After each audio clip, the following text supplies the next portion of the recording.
All right, welcome back to the Discovering Eden podcast. My name is Brandon, And I'm Jonathan. and this week we are talking about cartoons. Everybody loves them. Unless Yeah, you don't love them.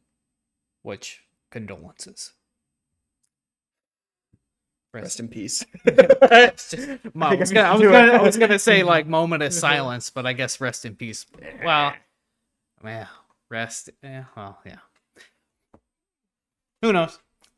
Anyways, we'll get started. Start us off with a little bit of prayer, and then we'll get right into it. So, dear God, thank you that we are able to even, have this as an avenue for being able to discuss some of our nerding hobbies or whatever you want to call it, and just share our views with some of the things that we enjoy. And obviously, this week it's going to be cartoons. So that's comic strips and cartoons, FYI. I just thank you that I'm able to be with my good friend Jonathan here and being able to do this to all of those who watch online. And even though we start really small, and I mean really small, I know that you can use some of this, Lord, to your benefit and just to have people enjoy the content that comes out. And pray this in the holy name of God. Amen. Amen.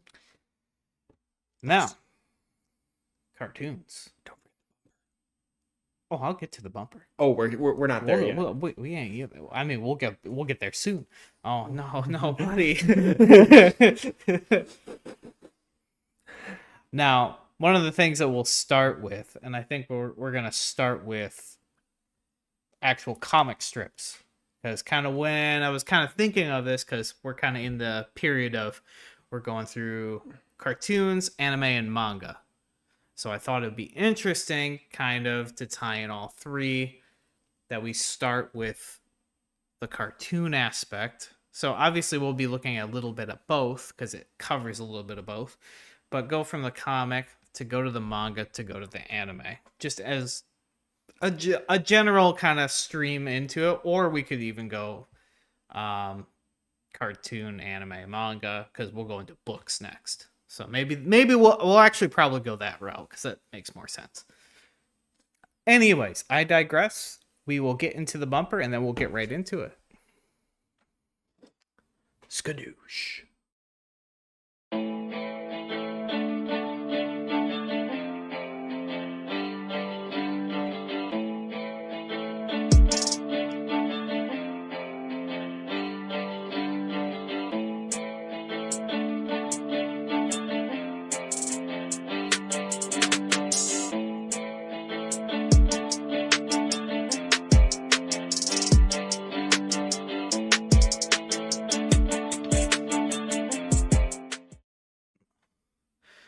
All right, we are back, ladies and gentlemen.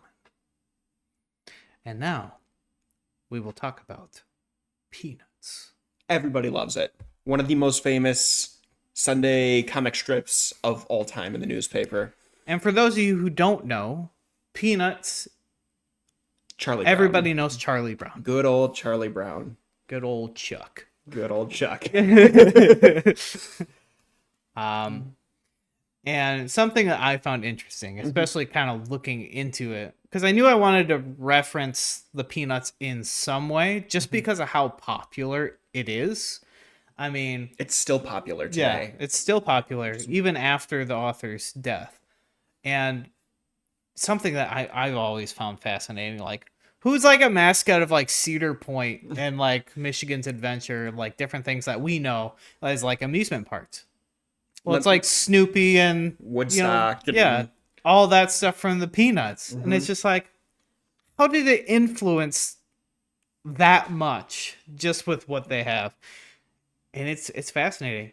So I wrote down a line because, I'm pretty witty sometimes. Maybe, perhaps, I don't know. Maybe I'm not. We'll see. We're not going to tell you otherwise. We'll let the crickets decide. So something I wrote was, how many people actually know that Peanuts is rooted in Christianity and Christian themes? de-shell the peanut. Oh gosh. Dun-dun-ch. And you get the faith of Charles Schultz, the person who created Peanuts, the author. Unafraid to include in his work faith that reached millions.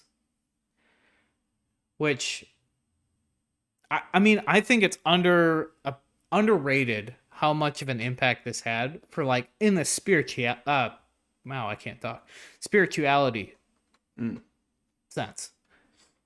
Like, how many people were impacted at least a little bit in some of the spiritual quips that Linus had? Oh, of course. Like, one of the things that come to mind for me is, like, Charlie Brown Christmas. Most famous one, probably. Yeah, I would say probably one of the most famous ones. With Linus quoting Luke 2:8-14. Mm-hmm. With his blanket, of course. His awesome security blanket. With the true meaning of Christmas. And I ran into a number that I thought was really interesting. And this is talking about his comics in general.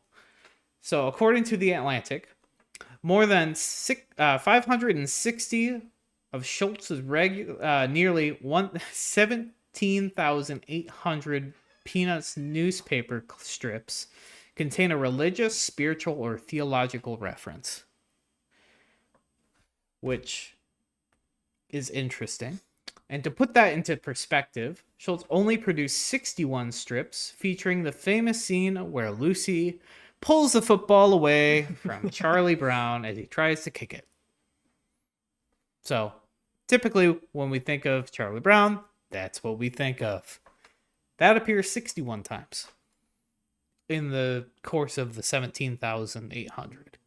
That's wild. And 560 include a religious theme. That's wild.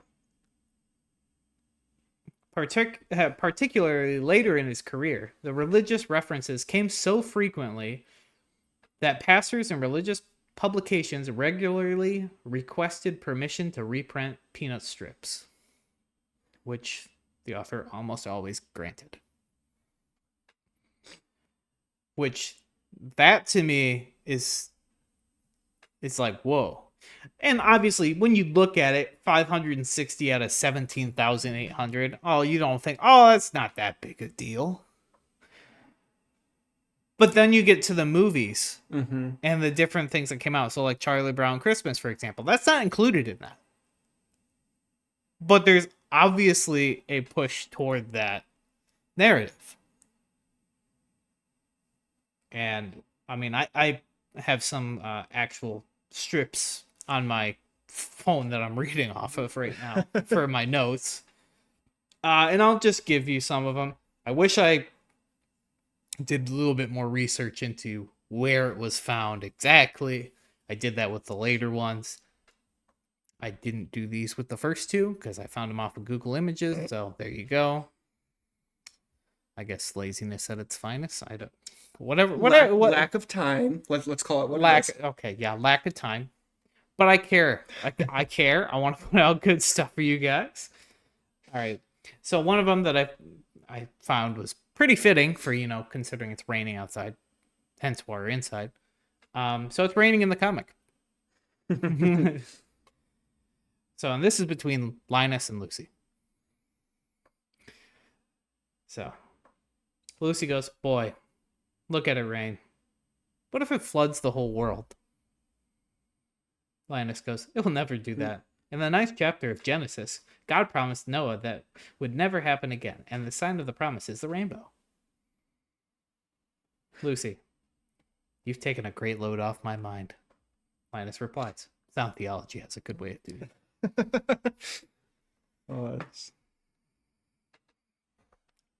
Which, if that's not blatantly Christian, obviously Noah and the flood story. Well, and even that last line of, or those last two panels there, you've taken a great load off my mind, and then, well, sound theology tends to do that. Like, yeah. I mean, it's funny. It's funny.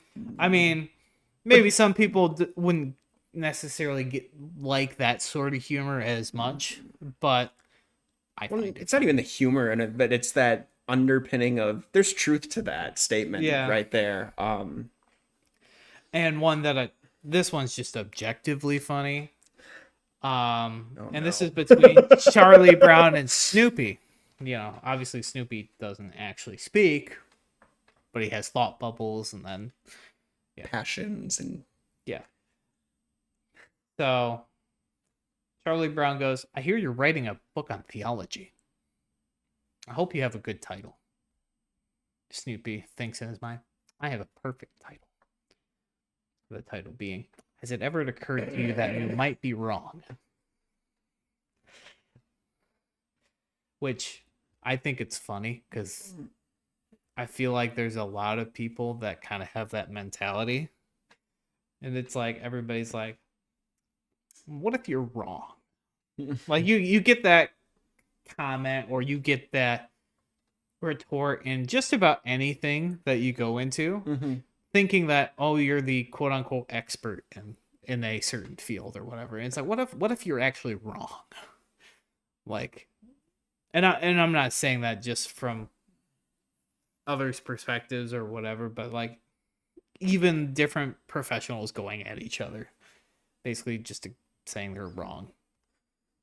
Which, I mean, given this kind of time frame, it's kind of relevant, where everybody's just blaming everybody and whatever. at each other's throats. But we're not gonna go there. We're not gonna go there. But it's very real, very real. So that's just one of the comics that I thought of instantly when I think of cartoons, as it's pretty iconic as a comic. Yeah. And then, do you have any other thoughts on Peanuts, Jonathan? Not off the top of my head, but I mean, I guess the one that I would say is Peanut butter. it's just how influential Peanuts has been in my own life. And again, part of that I think comes from just the household that I grew up in. That was something that we watched, we read, we engaged with it. But, and again, we talked about Charlie Brown Christmas already, but going back to that, I mean, one of the earliest memories, I mean, when my parents are like trying to teach their kids the true meaning of Christmas, you know, in a very... And for our family, even, it was it's kind of yearly tradition. Oh, no, it's to watch, 100%. Charlie Brown Christmas. But it was like the perfect way, because my parents like, the kids like Peanuts, they like Charlie Brown, Snoopy, all that. Yeah. Here's a really simple way for them to understand the meaning of Christmas. The true meaning of Christmas. Which, especially for kids, like, as you read the comics, a lot of people think of, oh, what's the true meaning of Christmas? Well, it's being with family. Mm-hmm. Yes, that's true. But most kids, I think, would be like, presents. I mean, it's kind of that... I don't know if you've ever seen, like, the Garfield Christmas special, where that opening... You haven't?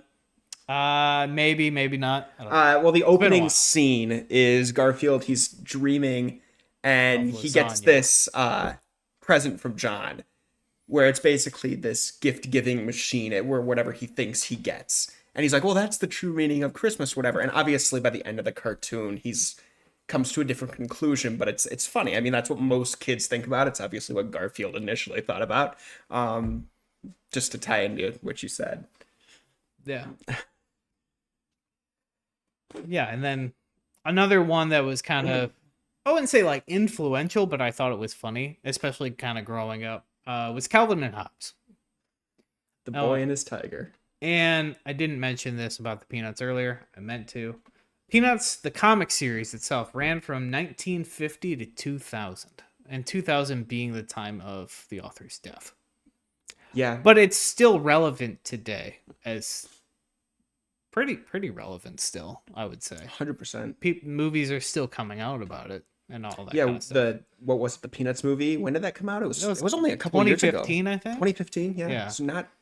I mean, yes, technically it was a while back. I mean, it's been a bit, but... in my mind, that doesn't seem so long ago. Yeah. And Calvin Hobbes, slightly different. Didn't last or have as much longevity as the Peanuts as it. I would even argue it didn't have as much of a cultural impact as the Yeah, Peanuts did. it definitely didn't, but I definitely appreciated it for Oh, what it was. 100%.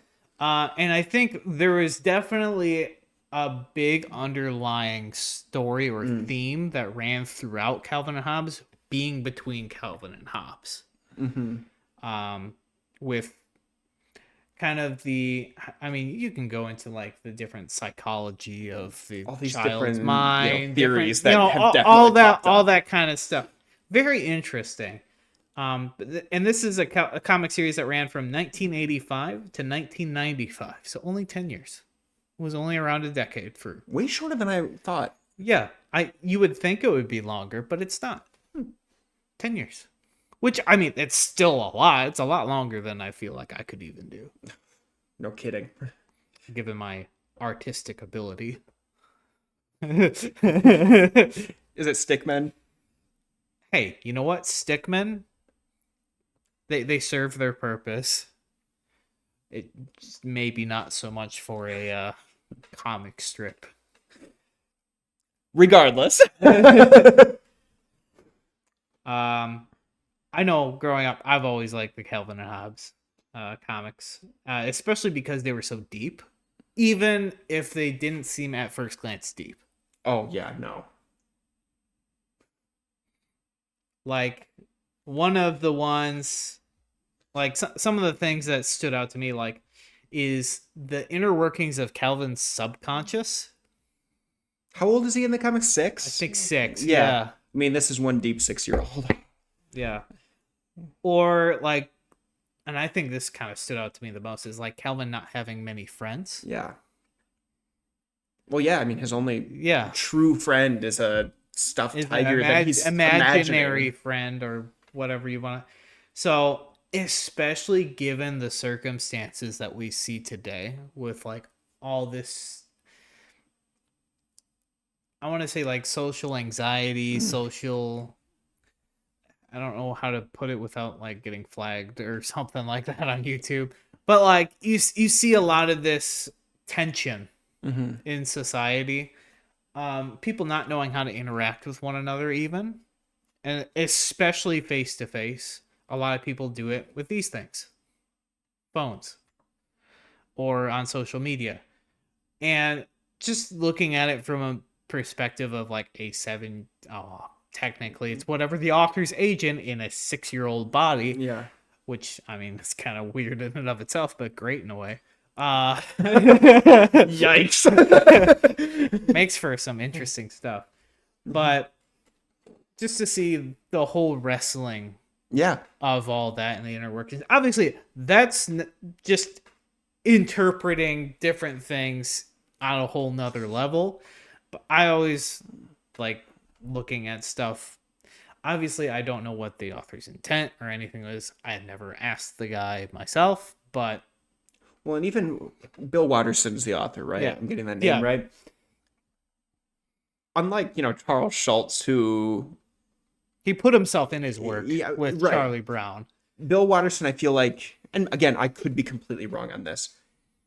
I don't know much about the guy, just in general. I mean, I don't know much about his views or background. It's not as blatant in Calvin and Hobbes as it is in Peanuts. He definitely has some sort of psychology background, I would say, sure. Given what Calvin's saying. How deep everything can be. Yeah, everything's very deep. And I have in my notes 2 particular comic strips that really stood out to me, at least. And this is looking at the perspective of Calvin. There was another one on that I was thinking about. It's one without a single line in it at all, which is between Calvin and his dad kind of putting down his work aside and basically spending it with family, which that itself speaks volumes without having any words. So there's your like freebie, whatever. And this time I have where it's actually found. So if you want to look it up, there you go.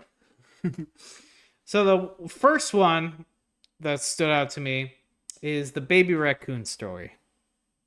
And you'll see this if you look at the different big comic compilations, things like that. Yeah. Obviously, there's Sunday strips as well, but That's what I read Kelvin and Hobbes in, yeah. though, was the big comic. Yeah, I read it in the big books because, again, That's what I had. when it ended, I wasn't even alive yet. So it kind of ruins that aspect. But I had the book. So this one's from Something Under the Bed is Drooling in 1988. And what I liked about it is how Calvin kind of spoke about grief when his dad told him the news that, you know, the raccoon died. So Calvin goes to his father. Dad, did you check on the little raccoon this morning? Yes, Calvin. I'm afraid he died. And then, you know, Calvin's bawling his eyes out. You know, wah! I'm sorry too, kiddo, but he didn't have much of a chance. Ah! At least he's warm and safe, Calvin. He did all he could, but now he's gone. Fitting, actually. I was just reading the title. I was like, sniff. Ironic. I know. I'm crying because out there he's gone, but he's not gone inside me. And that last line hits like a freight train. Just a little. And especially with like dealing with grief. And now grief isn't a strictly Christian thing. Everybody deals with it one way or another. But it's the way that Kelvin expresses it. And I think it's done really well in the sense that it's a 6-year-old kid. Because they're pretty frank when it comes to their feelings and how they think. So something like that hits really, really hard. And obviously, I don't know when the author wrote this. Yeah. If it was referencing something that happened in his life or something like that, which it could have. I don't know. Because, again, I don't know the guy. You can't really necessarily get into the things of what a writer's actually thinking. We'll get more into that when we get to the books, when we actually talk about the stories we're actually writing currently. And I can tell you, they do have impacts into how you can actually write and for sure how it comes across. Because, oh boy, let me tell you some of the stuff that's in the story I'm writing. Some of it's pretty personified. Some of it's pretty dark. Anyways, on a lighter topic, getting away from, you know, sadness and grief. We'll be back. Oh no. Oh no. So another interesting comic that is, again, Calvin Hobbes. It comes from Scientific Progress Goes Boink. I had that book in 1991. Which, I mean, great quip. If you have anything for Quiplash or anything like that, Scientific Progress Goes Boink. Excellent.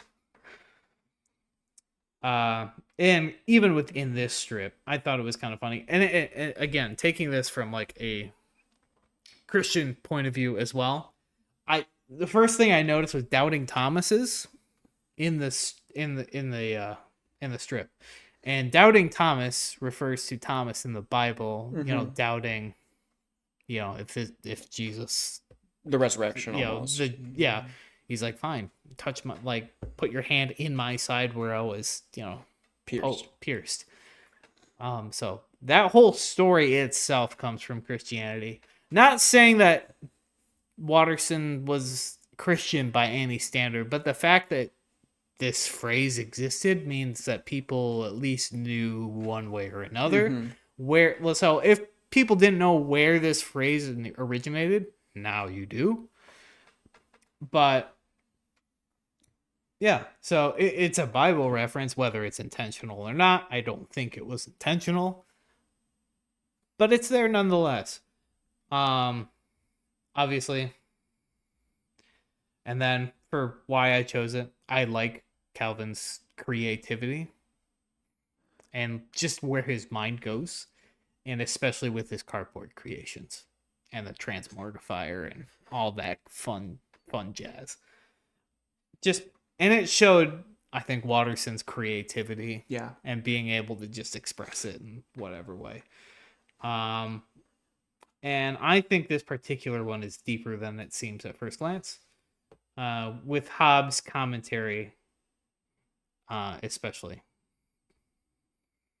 I'll read it and then I'll go into some of my thoughts.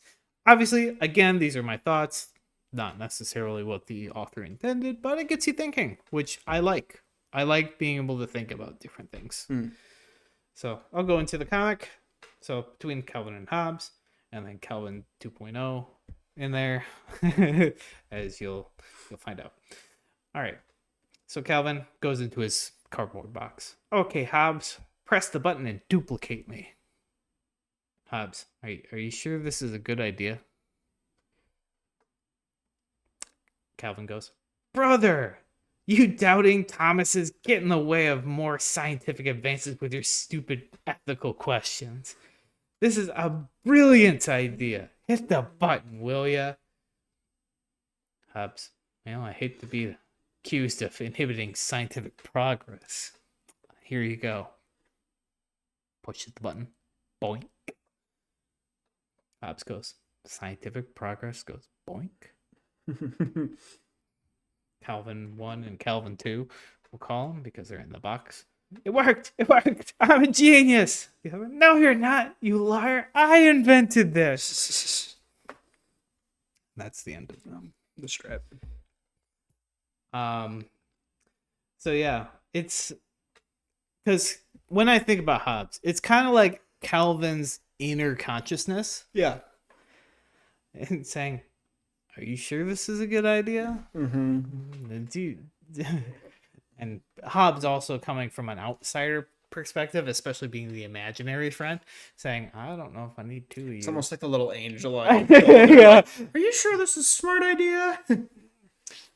Yeah, it's just basically I can just think of Hobbes going, oh brother, I don't need two of them. One's enough. But yeah. And a little bit makes me think of, like, obviously it talks about science and kind of progressing science, albeit in a very humorous and comical way of duplication. But it makes me think of, actual duplication and basically genetic copying that, even science today is doing. Like, for example, trying to like resurrect a like mammoth from like ancient blood or different things like that they've unearthed, or trying like, I can't remember the sheep's name, but like cloning a sheep. Oh yeah, I remember that story. I can't remember the name of it for the life of me, but I know it. I mean, you'll probably look it up, but I can, yeah. But it reminds me of stuff like that. And like the ethics, or like, is it ethical to duplicate? Is it ethical to clone? It's some of that stuff that I feel like Hobbes is kind of getting at. And like, so in a little bit, Calvin kind of thinking at in some sort in the back of his mind. It's Dolly the sheep, by the way. Dolly, okay. And basically Hobbes just gives in, quote unquote. So the inner conscious gives in to what the world or whatever, what the world or ethics think of the time. So, wow, the scientific has to progress, like science. Well, and then Hobbes is like, well, I hate to be accused of inhibiting your progress. So, boink. But yeah, again, a lot deeper. And maybe I'm just spitballing different things that maybe don't apply. But I think it incites questions. And especially you're a kid reading this, you're not going to understand the lick of it. Mm-mm. You're just like, wow, he's a 6-year-old kid with his pet tiger and the misadventures of Calvin. Well, yeah, I mean, that's what I thought when I was reading it in elementary school. All that kind of stuff, the deeper themes just went over my head. I was just like, oh, this is funny. And I think the parents probably would have appreciated the strips just as much, if not more, than the kids. Especially since, kids, everything right over top of the head, right over top of the dome. But get interesting. And these are more of the written out things, not necessarily cartoons as in what you watch on TV. And now cartoons, for example, are different than anime. Anime is more like Japan based as things, and cartoons are more like American or US. So keep that in mind. And as we go into it, one of the biggest cartoons that I remember watching, Avatar The Last Airbender. Avatar The Last Airbender, which according to IMDb is the third greatest cartoon of all time, according to like how they rated it from a score of like out of 5 or I think IMDb does it out of 10. Is it? I don't think it is. I don't look all that close. I just look for numbers. But Avatar: Last Airbender 3. And obviously you're going to have a lot of duplicate things. Like there's a lot of like the animated Star Wars, Clone Wars, all that kind of stuff in there as well. But Avatar: Last Airbender number 3, significantly higher than any of the other ones that the creators of that one made. For good reason, in my opinion, because I think Avatar: Last Airbender is just significantly better than everything else that they've made. So when thinking about Avatar: The Last Airbender, which character is the one that comes to mind readily? I would say Aang. Again, I haven't watched and this might be blasphemy right here. It's a nerd corner. There's all different aspects of nerdom, and if you haven't got into it, you will eventually. And if not, we will do it by force. I haven't watched this one. I know what it is. I've got some friends and family who have been just head over heels in love with this show. So I know enough about it to where I can follow along. But I would say Aang is the character that comes to mind because he is the last airbender. I mean, yeah. The one that dances the fanciest from the air nomads. And then for me, who's watched the show, I think obviously Aang is not my number one favorite character of the show. Far from it, actually. But some of my probably my favorite character, and I think a lot of people will agree with this, is Zuko. Prince Zuko. He's one of the antagonists. He's one of the antagonists that you see the redemption arc. It's all that kind of thing, and you see a lot of his past. They write the character very, very well. Obviously, he's known for like one quip, which is "That's rough, buddy," that he says to Sokka. But I mean, he's by far my favorite character. So one person that comes to mind when I think of it is Prince Zuko. Really close behind, Uncle Iroh. Proverb machine. He has always some good quips. He's the funny old guy. But he definitely has truth bombs. And which make up some pretty good quotes. And obviously, the cartoon tackles a lot of heavy topics done in a form of like animation. So like introducing some of those topics to those who watch it, which again, you're younger, they fly right past your noggin. like even the avenues of war and like the ramifications of it and different things like that kind of show up, or you get the redemption of Zuko and where his head is at to begin with and where it ends up going and kind of the struggles in the midst of all that. It's really powerful in that way.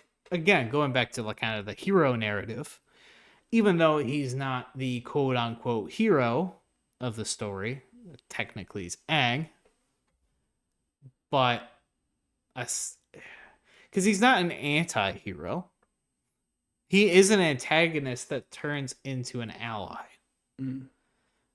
which is really, it's really well done first and foremost. But it's something that I've always appreciated. And so I will say a couple good quotes that I have, and we'll get into it. So this one is Uncle Iroh to Aang about his position as Avatar. So Avatar being you can wield all four elements, and you serve as, peace for, you're basically making peace with all the tribes or all the different nations that are at war or when there's struggle.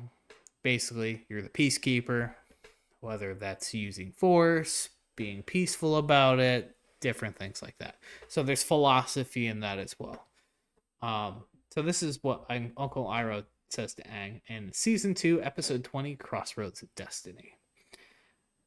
So he says a little stuff beforehand, but I'll just say the part I want to get to. So you can't always see the light at the end of the tunnel, but if you keep moving, you'll come to a better place. Like, that's just a proverb that just hits. I mean, gotta keep moving. You can't just stay still and expect things to be better. You gotta keep moving forward. Just keep swimming. Just keep swimming. Swimming, swimming, swimming, swimming. What do? We swim. Anyway. But when I reread the quote, I couldn't help but think of Third Day, which is a Christian band. That I kept thinking of the song Tunnel, which is in the chorus or whatever that goes through. There's a light at the end of this tunnel. Or you get the other awesome song from Avatar: The Last Airbender is Secret Tunnel, Secret Tunnel. And those that know, they know. Something, Secret Tunnel. Again, the funny little quips there. But I also thought of like a Bible passage also when thinking about the light at the end of the tunnel, because light at the end of the tunnel, that's a motif that goes, light is obviously a motif that's used in the Bible. It's probably used elsewhere as well, but again, saying this from a Christian perspective, I think of John 8:12, and those who want context through verse 20, just with the light at the end of the tunnel. You can take a look at it yourself. I'm not going to talk about it because we got more to get to. Anyways. Really good. Really good. And then another quote is Uncle Iroh to Prince Zuko when, Zuko gets, angry because he's unable to bend lightning like his sister Azula. And this is from season 2, episode 9, Bitter Work. Uncle Iroh goes, pride is not the opposite of shame, but its source. True humility is the only antidote to shame. So, obviously, Uncle Iroh is known for being, a proverb genius because he just lays different proverbs. You get a proverb. You get a proverb. Everybody gets a proverb. What is this, Oprah Winfrey? Yeah, pretty much.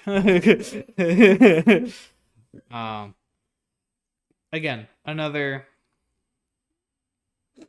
Another really one that hits hard. Mm.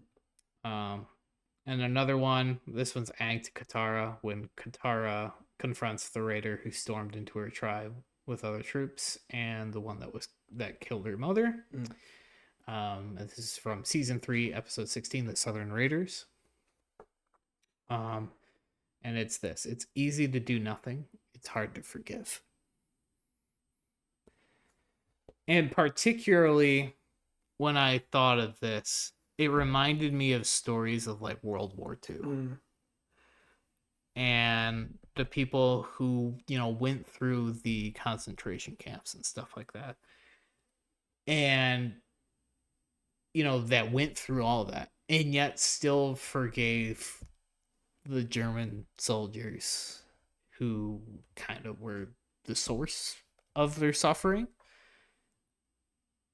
And yet choosing to forgive, which is far harder to do than either exacting revenge, which is what Katara initially wanted to do. In this instance, she just wanted to end it right there and then and there. Or, like, obviously to do nothing at all. It could be seen as, it's fair if you don't forgive these people who did so much wrong to you. But being able to forgive in the midst of all that, in the midst of all that suffering that you've agonized for years and years and years, harboring, and being able to choose humility again, going back to the other one, and choosing to forgive and not ignoring it and doing nothing or taking revenge. That's powerful. And obviously, it's a little quip to Aang, and obviously, it suits his character well. He's more of a pacifist. He's not one to usually want to fight. But it just made me think of, the victims of like World War II and the survivors, kind of their response, especially the Jewish response to like some of them, and especially forgiving. Yeah. In the midst of all that, and I'm like, I can't even begin to fathom how strong you have to be to do that. Because if I'm honest, I would definitely not. I think it'd be really hard to be in that case. I would like to say that I could, but if we're being realistic, but if I'm being real, I don't think I could. Which is why this hits really hard for me. Yeah. Obviously they show Katara doing it, but she struggled through it. Well, you have to imagine too. I mean, looking back at that, the historical example you gave. I mean, who's to say they didn't struggle through it? I mean, I absolutely struggled through it. Because that's a lot to reconcile. Yeah. And there's probably this part of you that I say probably, but I guarantee there's this part of you that absolutely does not want to forgive. And so that ultimately still come to that conclusion that this is what I should do and what I need to do. This is like the right thing to do, but it's so incredibly hard for me to do. Yeah. And so some of those were some of the things that hit out the most. Obviously, you have the themes and everything that goes behind it. I just kind of wanted to touch up on some of the quotes and Uncle Iroh, different things that came to mind. Obviously, we could do several topics just on the video.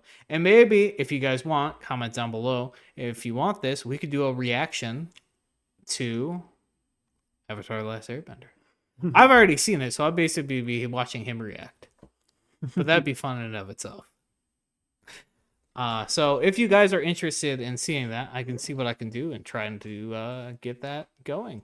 And we'll see how that can go. I don't really know that much about technology, but we can figure it out for you guys. So, there you go. There's your challenge.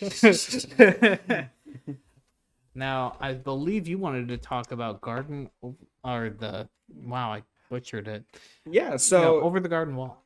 Yeah, so this is it kind of like my first, like, segment, I guess you could say. Segment? Oh, man. So Over the Garden Wall is one of my favorite cartoons. It came out in 2014 initially. And I ended up originally watching it. on YouTube. I mean, somebody had posted the whole series on YouTube. Probably, they didn't do it, legally, but I found Oh, it there. maybe I mean, I don't I know. don't know. They're just doing it on monetary, whatever. Yeah. That's how I initially watched it. I eventually did end up buying a DVD of it because I loved it so much. And I wanted my siblings and parents to watch it too. But it is the definition of fall vibes. So we watch it every fall, or at least try to. But just a little background before we kind of dive into some of the major, or one of the major themes that I think I want to cover with this series is just a little background. And it's Over the Garden Wall initially began as the passion project of a guy named Patrick McHale. I think I got his name right. Who originally created a short for Cartoon Network called Tome of the Unknown. Into the under. Yeah, kind of. With the idea being that this series would, or this would be the launching point for a series that would basically be different chapters in this Tome of the Unknown. That didn't end up happening. It ended up being cut down quite a bit into the 10-episode miniseries Over the Garden Wall. Which, again, it still got highly acclaimed. I know you did on the little Google Doc a little bit of research. It's listed as number 76 of the greatest cartoons of all time, which is still very high. Still pretty respectable considering the sheer amount of cartoons that are on there. And it's sitting at a 94% on Rotten Tomatoes out of 100, which is totally trustworthy. Yeah, totally trustworthy. I mean, I go there from time to time. Yeah. But the series itself follows two brothers, Wirt and Greg, played by Elijah Wood, aka Frodo, and some other guy named Colin Dean, who's just a little kid. But I don't know what else he's been in. But I know that Elijah Wood was in Lord of the Rings, so that sticks out to me immediately. Who essentially get lost in this forest, appropriately named the Unknown. And throughout the series, they're trying to find their way home. And they encounter all these kind of different characters and creatures, kind of ripped, not straight out of folklore and myth, but you kind of get that vibe. And throughout the series, there's kind of that trademark Cartoon Network kind of zany, goofy humor. But there's also this darker undertone, specifically in the nature of two other major characters. The Woodsman, played by Christopher Lloyd, aka Doc Brown from Back to the Future. And the main villain of the series, simply titled The Beast, who you never really actually get to... I mean, I guess you do see him in the last episode for like a split second on screen, but he's always portrayed as just this shadowy figure in the background who's basically stalking these brothers. And it kind of leads into this major theme that I want to talk about. I know in the last couple weeks we discussed this idea of hope. And so much of the series is built around this theme of hope, what it means to lose hope, and then eventually try to cling to it. So as the brothers are kind of going through their adventures, and they meet the Woodsman, who his whole thing is he's got this lantern. He's kind of giving off this weird vibe. His whole thing is, I gotta grind these, they call them Edelwood trees, into oil to keep the lantern lit. He has to keep the lantern lit. That's his whole thing. And so they're kind of, sketchy of him. He gives off weird vibes. There's this threat of the beast. Everybody they meet is terrified of the beast, but they don't really know what this thing is for the longest time. And as the series continues, eventually on really to the last 3 episodes, when the brothers finally encounter the beast, you realize this is a character who is a expert at deception. Almost, he gives off, again, kind of, I would say, devil-like vibes in terms of like, as a trickster and as a again, deceiver. And the final episode involves the younger brother, Greg, going off to save Wirt, uh, and doing all these tasks for the beast. And they're these meaningless tasks, go get this thing, go do this, blah, blah, blah. These mundane things that are meant to crush somebody's hope. Basically just a weight on your shoulders that it's just, it weakens you and weakens you and weakens you and weakens you until you just can't keep going anymore. And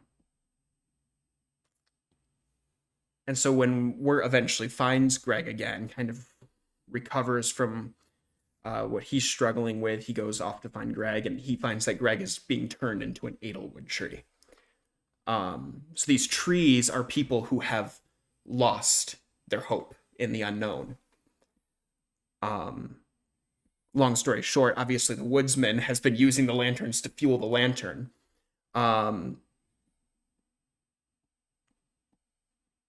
And the woodsman is under the assumption, based on what the beast has told him, that the fire in the lantern is keeping his daughter alive. That it's his daughter's soul being kept alive, and he just needs to keep doing this, keep doing this, keep doing this.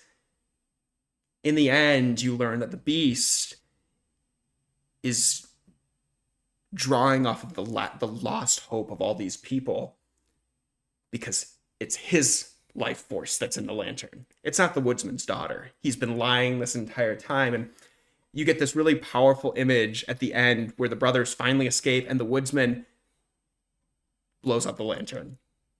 Just like that. Beast is gone. But what I love about the series is I kind of love the fantasy vibes, kind of there's a goofiness to it, but I love that theme of hope, and you see how these characters, based on the actions of the antagonist, he tries to drain their hope a little and a little and a little, but it's ultimately their love for each other, their desire to keep going, to keep pushing forward, no matter the odds, that keeps that hope alive. And it's that hope that the beast is trying so diligently to crush beneath his heel that helps them escape. And I mean, you could go on and on about the series, but I wanted to talk very briefly about it, and just being reminded of that theme of hope that we discussed a little bit in the other episodes, and what draws us to heroes and all of that. But and obviously for me, I've never watched Over the Garden Wall. So again, if you want to see it, comment down below. We can see what happens, and then the inverse can happen. Whereas, and I haven't seen it, so then it would be new and interesting for me.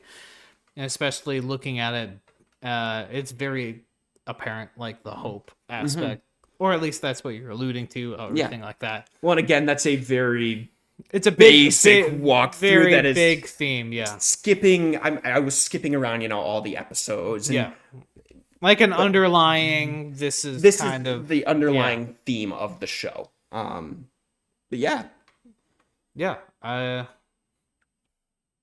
wow. Awkward silence as we figured out transitions.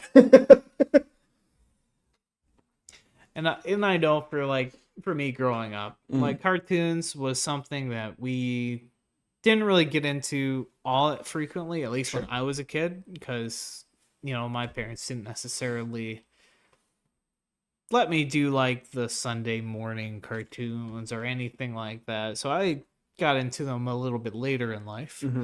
So like around when I was 10, 11, 12, maybe a little later than that. Kind of into that area. I mean, the stuff I grew up when would definitely date me just a little bit. I mean, the stuff that I had growing up is I had like movies for like The Land Before Time, like the first one.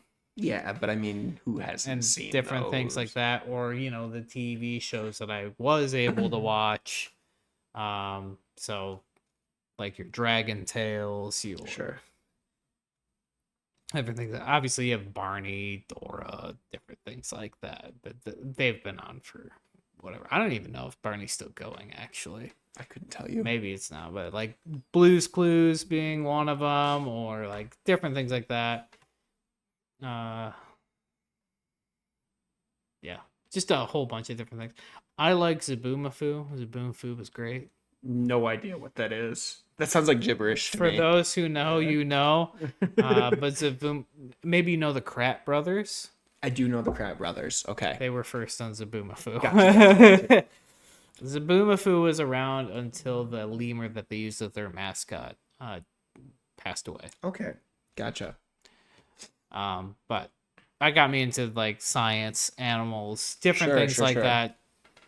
Just for that, and then the little zany whatever that they had too.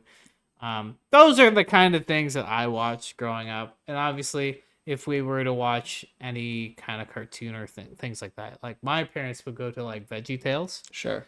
So obviously, it's definitely more heavily Christian, and teaches more Bible stories, different things like that.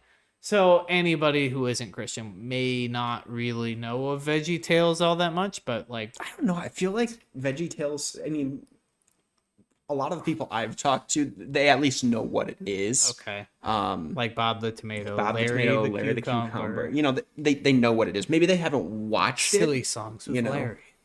but I feel like Veggie Tales is a cultural icon. To a sense. At least to us. Yeah. Coming in from a Christian background. Obviously, for other people, it may not be as much, but that's kind of some of the things that I think. That's a cartoon. I mean, sure, they're like movies and different things like that too. But I really just know it from like the show Sure. or different things because, like, even some episodes I think I've seen at like church or different things like that just to go through them. Yeah. So that's some of the things that I was used to growing up. Obviously, there's a large swath of different either cartoons or different things. Like I used to like look at Boomerang Network as well. We used to watch that So- all the time. So as going kids. on like Smurfs or Yogi Bear. yeah, stuff like that. I mean, I like that stuff too. My dad grew up on Smurfs and like things like that. So I have always kind of liked that, or just to spend time with my dad and Yeah. watch some of that kind of stuff. Obviously, there's deeper stuff there too. Again, being a kid, you only know. Obviously, it makes a lot more of a bigger impact when you kind of look back, Yeah. like when you're an adult and look back on these things and you go, wow, there is far more significance in this thing than I initially thought. Mm-hmm. And then you kind of put your mind to, well, what's the other kind of things that, we're, showing our children different things like that nowadays, for better or for worse. Just some of the things that they're picking up on, Yeah. and kind of what's going into their subconscious, whether they realize it or not. And obviously that's a different topic for a different time, but it's just interesting. Kind of taking a look back and doing a little bit of research and kind of getting a little bit of know-how into kind of the mind. Well, obviously we can only get a little bit into the minds, or what we think we're getting into their minds, of the creators of some of these things. And I mean, some of them are really, really awesome. Like Last Airbender, really deep, pretty long series, but it's really deep, way deeper than SpongeBob. I still love SpongeBob. I'm not gonna lie. Some of those older episodes are hilarious. Now, SpongeBob to me is like the pure definition of like brain rot for like people that know what that means. It's just. I love it. I love it. Not the newer stuff, but the older stuff I think is hilarious. It's if you want to talk about a following or a cultural icon, there you go. I will admit it's not deep though. Like there's no it's stupid. It's very I will get it. superficial. But again, I'm saying that from a standpoint of I haven't really watched a whole lot of it, but Maybe because the humor just, I mean, it's funny, I guess. Like for me, it just wasn't at this. Sure. Maybe maybe it's just not my kind of thing. That's fair. I remember as a kid. I was the more like Scooby Doo Okay, I and like different Scooby things Doo like too. that. But I remember as a kid, and it's funny to this day because all of us kids, all my siblings and I, we remember it adamantly. We watched the SpongeBob movie, the first one. Oh no. Um, Great movie, by the way. I know you probably disagree, but great movie.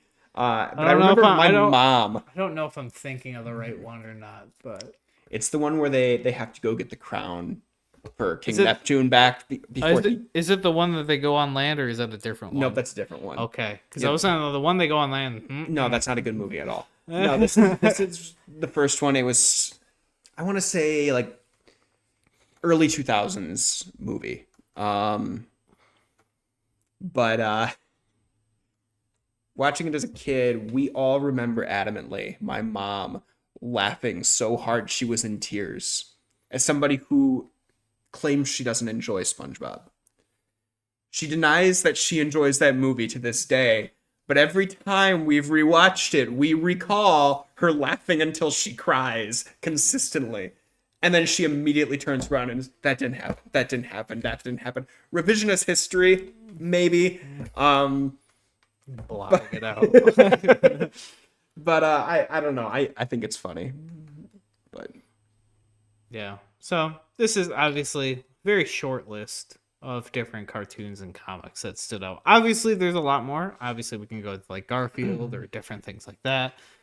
And just kind of looking for particularly Christian themes. There's obviously other comics out there that do it.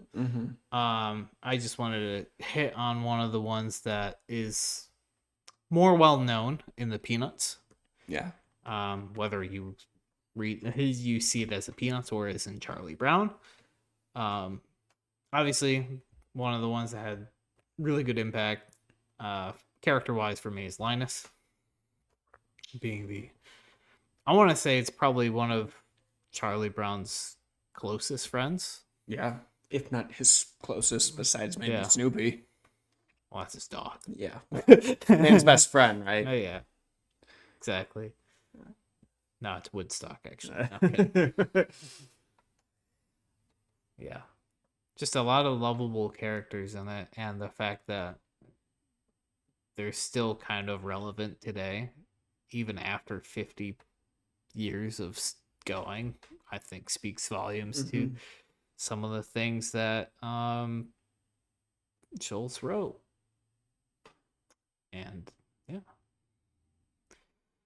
So I think next week, we'll go actually in the direction of anime. Okay. So then we can go back into manga and then go into books. For like kind of a sequential thing as we progress through this series that we're in. Because I think it's the way to go. I mean, I could also see it going the other way of manga into anime, but then you're going back to a book. But whatever.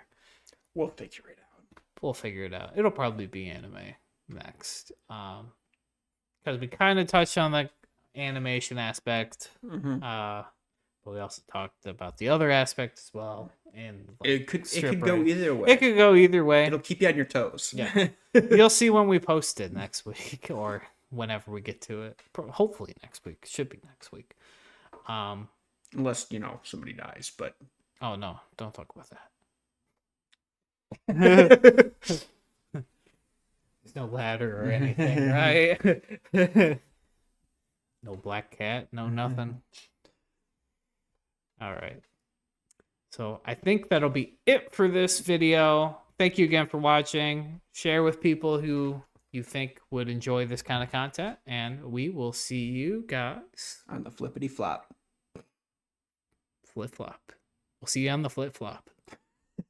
See ya.